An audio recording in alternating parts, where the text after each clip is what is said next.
Hoje a gente vai mergulhar fundo numa das aberturas mais famosas e, vamos ser sinceros, mais angustiantes da literatura. Vamos analisar as primeiras páginas de O Processo, de Franz Kafka, para tentar entender por que, um século depois, a palavra kafkiano continua descrevendo com uma perfeição assustadora um tipo muito particular de pesadelo moderno.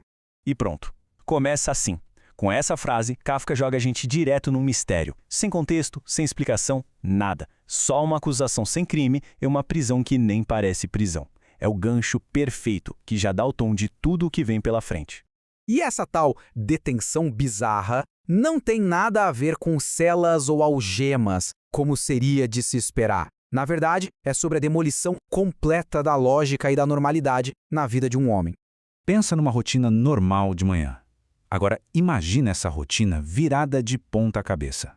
Para o Joseph K., no dia do seu aniversário de 30 anos, tudo começa porque o café da manhã não chega. De repente, 2 homens desconhecidos estão no quarto dele. Avisam que ele está detido, mas por quê?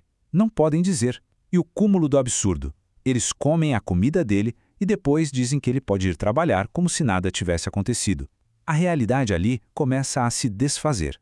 E aqui a gente entende a lógica aterrorizante desse sistema. Um dos guardas explica que o tribunal não procura culpa nas pessoas. É o contrário. A culpa, segundo ele, atrai a lei. É uma inversão total do que a gente entende por justiça. Não existe presunção de inocência. A própria detenção já é a prova da culpa. E a bizarrice só aumenta. A primeira audiência não acontece num lugar oficial, mas no quarto da vizinha dele, um espaço super pessoal. O oficial e o privado se misturam de um jeito muito desconfortável. O que o Kafka está mostrando é que esse tribunal não respeita fronteira nenhuma. Aí o choque é completo. O Caio finalmente descobre quem são os 3 assistentes que o tribunal trouxe. Eram simplesmente funcionários do banco onde ele trabalha. O pesadelo já não está mais só na casa dele. Já se infiltrou na vida profissional, transformando colegas em cúmplices de um sistema que ninguém entende. Bom, vamos avançar um pouco para ver no que isso dá.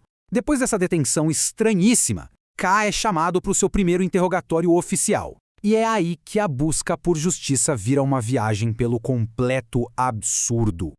O tribunal, pelo visto, não quer ser encontrado.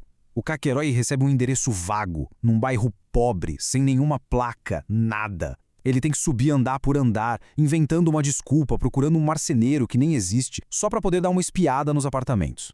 A justiça aqui é secreta, escondida, quase impossível de alcançar. E quando ele finalmente encontra o lugar, a decepção é enorme. Em vez de um tribunal imponente, ele se depara com uma sala de estar apertada, quente, lotada de homens que mais parecem uma seita. A atmosfera é sufocante, tanto no sentido literal quanto no figurado. A desconexão do tribunal com a realidade é total. A primeira pergunta que o juiz de instrução faz é se K é pintor de prédios. A resposta de K, sou gerente num grande banco, gera uma gargalhada geral na plateia. Quer dizer, o sistema nem sabe quem ele é, mas já o considera culpado. Diante de tanto absurdo, o K decide lutar com a única arma que ele tem, a lógica. Ele faz um discurso bem forte tentando expor a corrupção e a loucura daquela organização. Ele está apelando para a razão, num lugar onde a razão simplesmente não vale nada. E aí vem a grande virada. K se dá conta de que a plateia, que ele achava que estava dividida entre gente a favor e contra ele, era uma farsa. Todo mundo, sem exceção, usavam o mesmo broche escondido. Eles não eram espectadores, eram todos parte do sistema. O discurso dele foi em vão. Ele estava defendendo sua inocência para os próprios acusadores. Na segunda visita, K não encontra uma audiência. Ele encontra algo talvez até mais revelador: a podridão moral que sustenta todo aquele sistema. O tribunal sumiu. O que sobrou foi o apartamento do oficial de diligências. A justiça aqui não é uma instituição permanente. É algo que invade e contamina os espaços do dia a dia. E depois some, deixando para trás só a vida desarrumada das pessoas que servem a ela. Pois é, a esposa do oficial oferece ajuda, mas os segredos que ela conta são bem sombrios. Ela fala do assédio que sofre de um estudante de direito e do próprio juiz. Fica muito claro que o poder nesse sistema não tem nada a ver com provas ou leis, mas sim com abuso, chantagem e favores sexuais. E aqui vem a metáfora mais devastadora de todas. Quando o K finalmente consegue dar uma olhada nos livros da lei do tribunal, o que ele encontra? Um romance qualquer e um livro com imagens pornográficas. A justiça aqui não é só cega. Ela é uma piada de mau gosto, uma farsa completa. Então, depois de ver tudo isso, o que realmente significa essa palavra que o Kafka nos deu? Vamos tentar resumir.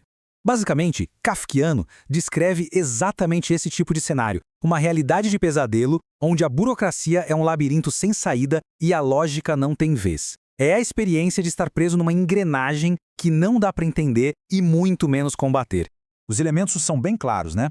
Uma burocracia que funciona com regras secretas. Uma lógica toda distorcida, onde a culpa já é o ponto de partida. A luta de uma única pessoa contra uma máquina impessoal.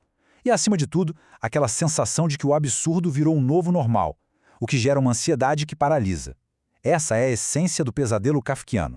A análise desses primeiros capítulos nos deixa com uma pergunta bem perturbadora. Se as regras são secretas, se o processo em si já é a punição e se o tribunal é corrupto na sua essência, a inocência perde totalmente o sentido, não é? É uma questão que continua tão relevante hoje quanto era na época de Kafka.